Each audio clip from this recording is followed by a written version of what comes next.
नमस्कार दोस्तों, study Maithili channel पर आप सभी लोग का स्वागत है। और 8वां टॉपिक है शैव धर्म। तो हम लोग शैव धर्म देखेंगे, आराम से देखते रहिए। छोटे छोटे क्लिप के रूप में देखेंगे तो आपको पढ़ने में भी आनंद आएगा और धीरे धीरे समझ में नहीं तैयार भी हो जाएगा। तो भगवान, चलिए आगे बढ़ने से पहले चैनल को सब्सक्राइब करके घंटी के आइकन को प्रेस करें ताकि आपको हर एक वीडियो को नोटिफिकेशन मिलता रहे। देखते हैं, भगवान शिव की पूजा करने वालों को शैव एवं शिव से संबंधित धर्म को शैव धर्म कहा गया है। ये तो आप लोग जानते हैं। शिवलिंग उपासना का प्रारंभिक पुरातात्विक साक्ष्य हड़प्पा संस्कृति के अवशेषों से मिलता है। तो हड़प्पा संस्कृति में शिवलिंग उपासना और कुबड़ वाला सांड जो आप देखते हैं, कुबड़ वाला सांड बैल, तो उसकी भी साक्ष्य मिलते हैं। तो शिवलिंग उपासना का प्रारंभिक पुरातात्विक साक्ष्य हड़प्पा संस्कृति के अवशेषों से मिलता है। ऋग्वेद में शिव के लिए रुद्र नामक देवता का उल्लेख है। चलिए आगे चलते हैं।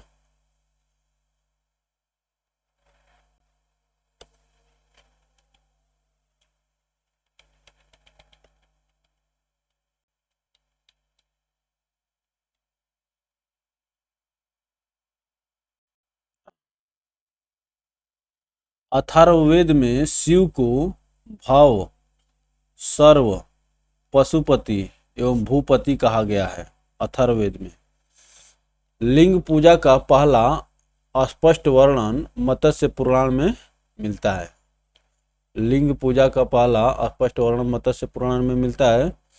महाभारत के अनुशासन पर्व से भी लिंग पूजा का वर्णन मिलता है।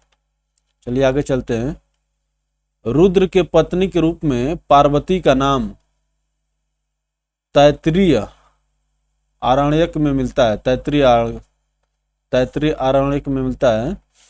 तो आप जानते हैं भगवान शिव की पत्नी का नाम पार्वती है। तो रुद्र के पत्नी के रूप में पार्वती का नाम तैत्तिरीय आरण्यक में मिलता है।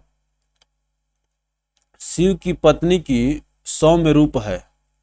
शिव की पत्नी की सौम्य रूप है पद्मा, पार्वती, उमा, गौरी एवं भैरवी। पद्मा, पार्वती, उमा, गौरी एवं भैरवी। वामन पुराण में शैव संप्रदाय की संख्या 4 बताई गई है। कौन कौन? पशुपत, कापालिक, कालामुख, लिंगायत। लिंगायत भी शैव धर्म को मानने वाले हैं। पशुपत संप्रदाय शैवों का सर्वाधिक प्राचीन संप्रदाय है। इसके संस्थापक लकुलिश थे। इसके संस्थापक लकुलिश थे, जिन्हें भगवान शिव के 18 अवतारों में से एक माना जाता है। किसको? पशुपत को। चलिए आगे चलते हैं दोस्तों। पशुपत संप्रदाय के अनुयायियों को पंचार्थिक कहा गया है। इस मत का प्रमुख सैद्धांतिक ग्रंथ पशुपत सूत्र है। श्रीकर पंडित एक विख्यात पशुपत आचार्य थे। श्रीकर पंडित एक विख्यात पशुपत आचार्य थे। आगे चलते हैं। कापालिक संप्रदाय के इष्ट देव भैरव थे। इस संप्रदाय का प्रमुख केंद्र श्रीशैल नामक स्थान है। कापालिक संप्रदाय के इष्ट देव भैरव थे। इस संप्रदाय का प्रमुख केंद्र श्रीशैल नामक स्थान था। कालामुख संप्रदाय के अनुयायियों को शिव पुराण में महाव्रतधर कहा गया है। इस संप्रदाय के लोग नर कपाल में ही भोजन, जल तथा सुरापान करते हैं और साथ ही अपने शरीर पर चिता की भभूत भस्म या भभूत मलते हैं। तो ये कालामुख संप्रदाय के बारे में बात कर रहा है। कालामुख संप्रदाय के अनुयायियों को शिव पुराण में महाव्रतधर कहा गया है। इस संप्रदाय के लोग नर कपाल में ही, नर का जो मनुष्य के सर की जो खोपड़ी होती है उसी में नर कपाल में भोजन करते हैं, जल पीते हैं तथा सुरापान भी करते हैं, मदिरापान करते हैं और साथ ही अपने शरीर पर चिता की भस्म मलते हैं। लिंगायत संप्रदाय दक्षिण में प्रचलित था, आज भी प्रचलित है, था नहीं है भी, आपको कर्नाटक में मिलेगा। इन्हें जंगम भी कहा जाता था। इस संप्रदाय के लोग शिवलिंग की उपासना करते थे। शून्य संपादने लिंगायतों का मुख्य धार्मिक ग्रंथ है। शून्य संपादने लिंगायतों का मुख्य धार्मिक ग्रंथ है। वसव पुराण में लिंगायत संप्रदाय के प्रवर्तक अल्लभ प्रभु तथा उनके शिष्य वासव को बताया गया है। वसव पुराण में लिंगायत संप्रदाय के प्रवर्तक अल्लभ प्रभु तथा उनके शिष्य वासव को बताया गया है। इस संप्रदाय को वीरशिव संप्रदाय भी कहा जाता है। 10वीं शताब्दी में मत्स्येंद्रनाथ ने नाथ संप्रदाय की स्थापना की। इस संप्रदाय का व्यापक प्रचार प्रसार बाबा गोरखनाथ के समय हुआ। तो यही गोरखधाम जो मंदिर जो गोरखपुर में है उसी के बारे में हो रहा है। देखिए वो भी शिव के संप्रदाय से जुड़े हुए हैं। इतिहास जब पढ़ेंगे तो आपको हर एक चीज का प्रमाण मिलता है, इसीलिए इतिहास को पढ़ना जरूरी है। तो देखिए क्या कह रहा है कि 10वीं शताब्दी में मत्स्येंद्रनाथ ने नाथ संप्रदाय की स्थापना की। कौन? मत्स्येंद्रनाथ ने नाथ संप्रदाय की स्थापना की। इस संप्रदाय का व्यापक प्रचार प्रसार बाबा गोरखनाथ के समय में हुआ। दक्षिण भारत में शैव धर्म चालुक्य, राष्ट्रकूट, पल्लव एवं चोलों के समय लोकप्रिय रहा। तो ये जो दक्षिण भारत के ये सब चारों राज्य देख रहे हैं वो शैव धर्म को मानने वाले थे। चालुक्य, राष्ट्रकूट, पल्लव एवं चोलों के समय लोकप्रिय रहा। पल्लव काल में शैव धर्म का प्रचार प्रसार नायनारों द्वारा किया गया। नायनार संतों की संख्या 63 बताई गई है, जिनमें अपार, तिरुज्ञान, संबंदर, सुंदर मूर्ति आदि के नाम उल्लेखनीय है। एलोरा के प्रसिद्ध कैलाश मंदिर का निर्माण राष्ट्रकूटों ने कराया। इसको आप लोग इंपॉर्टेंट की श्रेणी में रखिए, खूब पूछता है, इतना पूछता है कि मैं क्या बताऊं। एलोरा के प्रसिद्ध कैलाश मंदिर का निर्माण राष्ट्रकूटों ने कराया। तो यही पूछा है कि एलोरा के प्रसिद्ध कैलाश मंदिर का निर्माण किसने कराया था? तो राष्ट्रकूटों ने कराया था। चोल शासक राजराज प्रथम ने तंजौर में प्रसिद्ध राजराजेश्वर शैव मंदिर का निर्माण करवाया, जिसे बृहदेश्वर मंदिर के नाम से भी जाना जाता है। ये भी खूब पूछता है। चोल शासक राजराज प्रथम ने तंजौर में राजराजेश्वर शैव मंदिर का निर्माण कराया, जिसे बृहदेश्वर मंदिर पूछा जाता है कि बृहदेश्वर मंदिर कहाँ पर स्थित है? तंजौर में। यही खूब पूछा जाता है। और आगे अगर पूछना होगा तो खूब पूछ लेगा कि किसने कराया, तो राजराज प्रथम, ये भी याद रखेंगे, प्रथम द्वितीय तृतीय इसमें आते हैं सब। तो बृहदेश्वर मंदिर के नाम से भी जाना जाता है। कुषाण शासकों की मुद्राओं पर शिव एवं नंदी का एक साथ अंकन प्राप्त होता है। तो ये भी महत्वपूर्ण फैक्ट है। कुषाण शासकों की मुद्राओं पर शिव एवं नंदी का एक साथ अंकन प्राप्त होता है। चलिए आगे देखते हैं नोट में क्या लिख रहा है। पशुपतिनाथ मंदिर, पशुपतिनाथ मंदिर नेपाल में है। नेपाल की राजधानी काठमांडू से 3 किलोमीटर उत्तर पश्चिम में बागमती नदी के किनारे देवपाटन गांव में स्थित एक शिव मंदिर है। यहाँ पर मोदी जी भी गए थे। नेपाल के धर्मनिरपेक्ष राष्ट्र बनने से पहले यह मंदिर राष्ट्रीय देवता भगवान पशुपतिनाथ का मुख्य निवास माना जाता था। इस मंदिर परिसर को सन 1979 में यूनेस्को विश्व सांस्कृतिक विरासत स्थल के रूप में सूचीबद्ध किया गया। मुख्य मंदिर का निर्माण वास्तुकला की नेपाली पैगोडा शैली में हुआ है। तो आपको पशुपतिनाथ मंदिर के बारे में बहुत सारी जानकारी मिली। ये नेपाल के राजधानी काठमांडू के आसपास स्थित है, बागमती नदी के किनारे, और ये यूनेस्को के सांस्कृतिक विरासत श्रेणी में भी शामिल है। चलिए आगे चलते हैं। तो एक ऊपर ये चीज छूटा था, उसको देख लेते हैं। ये कॉलम के रूप में दिया हुआ था। संप्रदाय और संस्थापक। आजीवक संप्रदाय मखली पुत्र गोसाल। आजीवक संप्रदाय के संस्थापक थे मखली पुत्र गोसाल। घोर अक्रियावादी पूर्ण कश्यप। यदृच्छावाद आचार्य अजीत। भौतिकवादी पकुद कच्चायन, थोड़ा सा नाम उल्टा है, पकुद कच्चायन। भौतिक दर्शन। आगे चलते हैं। अनिश्चयवादी संजय विठली पुत्र। यहाँ से बहुत ज्यादा नहीं पूछता है, लेकिन आजीवक संप्रदाय के संस्थापक कौन थे ये पूछा जाता है। मखली पुत्र गोसाल थे। चलिए आगे चलते हैं।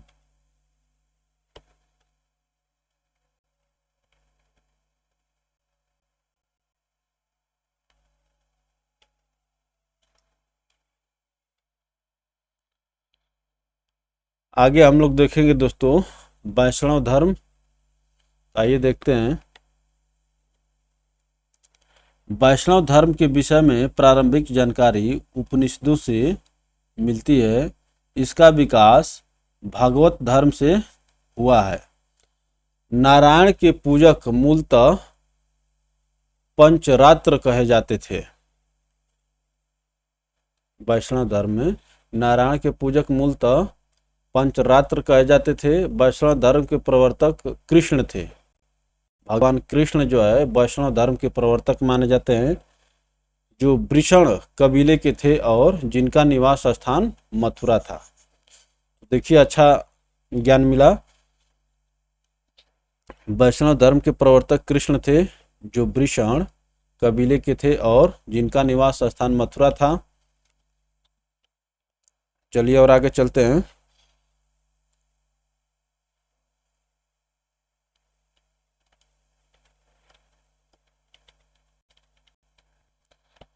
कृष्ण का उल्लेख सर्वप्रथम छांदोग्य उपनिषद में देवकी पुत्र और अंगिरस के शिष्य के रूप में हुआ है। अंगिरस के शिष्य के रूप में कृष्ण को अंगिरस का शिष्य बताया गया है। वासुदेव कृष्ण का सबसे प्रारंभिक अभिलेखीय उल्लेख वेशनगर स्तंभ अभिलेख में पाया जाता है। विष्णु के 10 अवतारों का उल्लेख मत्स्य पुराण में मिलता है। 10 अवतार इस प्रकार हैं: मत्स्य, कूर्म, वराह, नृसिंह, वामन, परशुराम, राम। राम भी भगवान कृष्ण के ही अवतार हैं। बलराम, बुद्ध एवं कल्कि। गुप्त काल में विष्णु का वराह अवतार सर्वाधिक प्रसिद्ध था। गुप्त काल में विष्णु का वराह अवतार सर्वाधिक प्रसिद्ध था। वैष्णव धर्म में ईश्वर को प्राप्त करने के लिए सर्वाधिक महत्व भक्ति को दिया गया है। देखते हैं कि मीरा जो है खूब भक्ति करती है कृष्ण का। तो वही बताया कि वैष्णव धर्म में ईश्वर को प्राप्त करने के लिए सर्वाधिक महत्व भक्ति को दिया गया है। भगवान विष्णु के सुदर्शन चक्र में 6 तिल्लियां थी। प्रमुख संप्रदाय, मत एवं आचार्य। वैष्णव संप्रदाय का मत क्या है? विशिष्टा द्वैत। आचार्य कौन थे? रामानुज। ये पूछता है, ये चीज आपको कूट के रूप में दे करके पूछ लेता है। ब्रह्म संप्रदाय का मत क्या था? द्वैत था। और आनंद तीर्थ इसके आचार्य हुए। रुद्र संप्रदाय शुद्ध द्वैत। आचार्य इसके कौन हुए? शुद्ध अद्वैत। इसको हिंदी में पढ़ा था, जब तोड़ करके संधि विच्छेद करके पढ़ेंगे इसको आप लोग, तो शुद्ध अद्वैत तो इसका होता है। और इसके आचार्य हुए वल्लभाचार्य। सनक संप्रदाय, द्वैता अद्वैत, द्वैत अद्वैत, निम्बार्क। तो ये जो चीज है बहुत ही महत्वपूर्ण है, आपको कूट के रूप में दे करके पूछ लिया जाता है, इसको आप लोग देखेंगे, चाहे जैसे भी दिमाग में बैठा लीजिए। चलिए आगे चलते हैं दोस्तों। प्रमुख संप्रदाय, संस्थापक एवं पुस्तक। तो बरकरी संप्रदाय के संस्थापक नामदेव हुए, इनकी कोई भी पुस्तक उपलब्ध नहीं है अभी। और श्री वैष्णव संप्रदाय के संस्थापक रामानुज हुए, पुस्तक है इनकी ब्रह्मासूत्र। परमार्थ संप्रदाय के संस्थापक रामदास हुए, और दास बोध इनकी पुस्तक है। राम भक्त के संस्थापक रामानंद, और आध्यात्म रामायण। आइए, अंकोरवाट मंदिर कंबोडिया के राजा सूर्यवर्मा द्वितीय ने बनवाया था। इस मंदिर में लगभग इतने फीट ऊंची भगवान विष्णु की मूर्ति स्थापित है। तो ये आपसे खूब पूछा जाता है कि अंकोरवाट मंदिर है कहाँ। तो अंकोरवाट मंदिर जो है कंबोडिया में स्थित है, इतना तो आप लोग पढ़ते होंगे। लेकिन इसको कौन बनवाया था? राजा सूर्यवर्मा द्वितीय। अंकोरवाट मंदिर एशिया का सबसे बड़ा मंदिर माना जाता है, और ये कौन से देवता को समर्पित है? भगवान विष्णु को समर्पित है, अर्थात भगवान विष्णु की मूर्ति है। तो ये हो गया। आइए देख लेते हैं इस्लाम धर्म में क्या दे रहा है।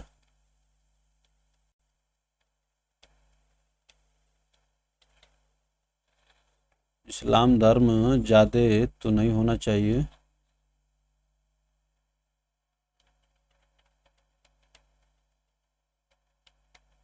चलिए तो इस्लाम धर्म लिख ही लेते हैं।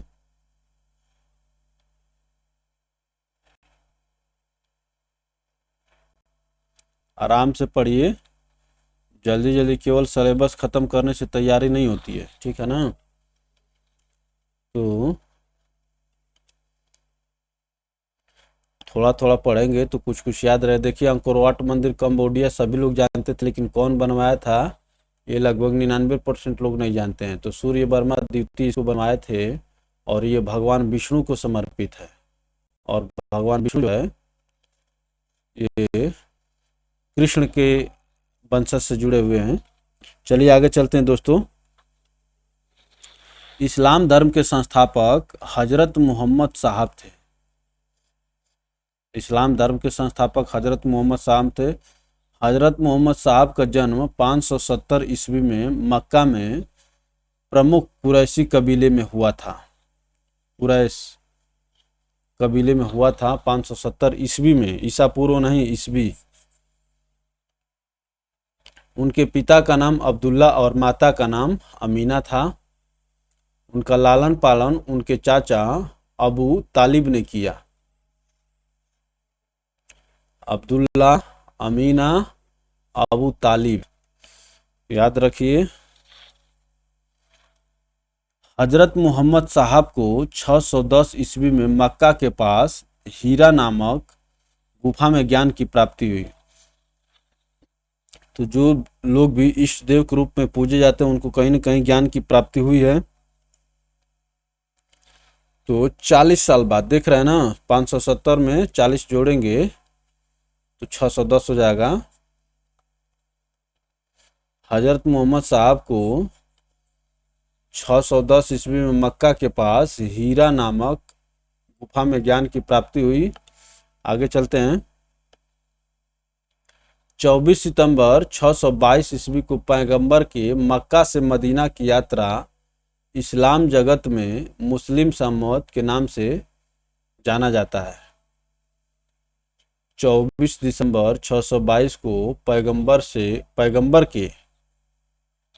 पैगंबर अर्थात ईसा, ये जो मुस्लिम धर्म के माने प्रवर्तक थे, मक्का से मदीना की यात्रा इस्लाम जगत में मुस्लिम संवत, जिसको हिजरी संवत भी कहते हैं, के नाम से जाना जाता है। अर्थात हिजरी संवत की शुरुआत कब होती है? 622 ईस्वी में। मुहम्मद की शादी 25 वर्ष की अवस्था में खदीजा नामक विधवा के साथ हुई। खदीजा नामक विधवा के साथ हुई। मुहम्मद की पुत्री का नाम फातिमा एवं दामाद का नाम अली है। आइए और आगे देखते हैं। देवदूत जिब्रियल ने पैगंबर मोहम्मद साहब को कुरान अरबी भाषा में संप्रेषित की। देवदूत जिब्रियल ने पैगंबर मोहम्मद साहब को कुरान अरबी भाषा में प्रेषित की। कुरान इस्लाम धर्म का पवित्र ग्रंथ है। यह पवित्र ग्रंथ 114 अध्यायों में बटी हुई है। इसमें 6360 पद्य हैं। पद्य।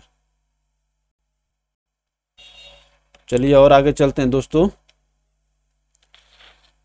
पैगंबर मोहम्मद साहब ने कुरान की शिक्षाओं का उपदेश दिया।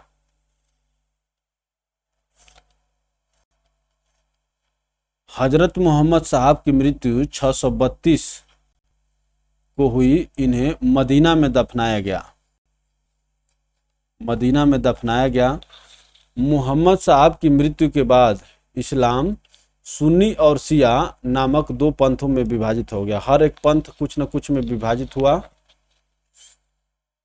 तो इस्लाम धर्म जो है सुन्नी और शिया में विभाजित हो गया। आप देखते हैं कि हमारे मुस्लिम भाई भी, जो मुस्लिम समाज है, उसमें कुछ लोग शिया को मानते हैं, कुछ लोग सुन्नी को मानते हैं। सुन्नी उन्हें कहते हैं जो सुन्ना में विश्वास करते हैं। सुन्ना पैगंबर मोहम्मद साहब के कथनों तथा कार्यों का विवरण है। कथनों तथा कार्यों का विवरण है। शिया अली की शिक्षाओं में विश्वास करते हैं। एक शिक्षा में विश्वास करते हैं। तो देखिए, शिया जो है शिक्षा में विश्वास करते हैं और सुन्नी जो है कथनों तथा कार्यों में विश्वास करते हैं। तो शिया में कम से कम 100 और 100 को आप रिलेट कर सकते हैं। शिया शिक्षाओं में विश्वास करते हैं तथा उन्हें मोहम्मद साहब का न्याय सम्मत उत्तराधिकारी मानते हैं। अली मोहम्मद साहब के दामाद थे। अली मोहम्मद साहब के दामाद थे। तो हम लोग ऊपर देखे थे उनकी, ये देखिए, उनकी पुत्री का नाम फातिमा एवं दामाद का नाम अली। तो यही यहाँ पर फिर दोबारा लिखा हुआ है। चीज़ों को रिलेट करके पढ़िए।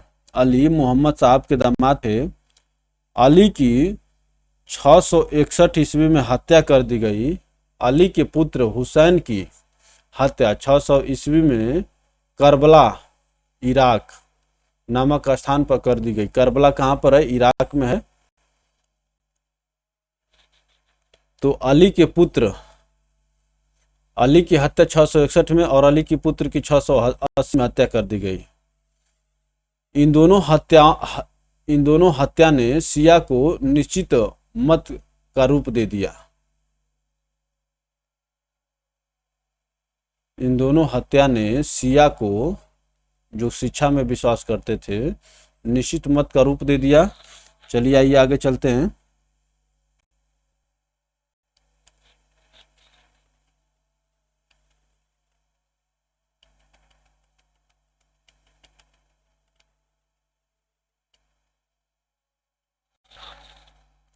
पैगंबर मोहम्मद के उत्तराधिकारी खलीफा कहलाए।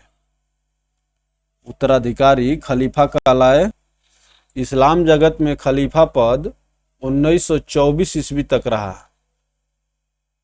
ये जो तुर्की में आप खलीफा के पद को लेकर के बगावत देखते हैं, जो 1924 ईस्वी में इसे तुर्की के शासक मुस्तफा कमाल पाशा ने समाप्त कर दिया।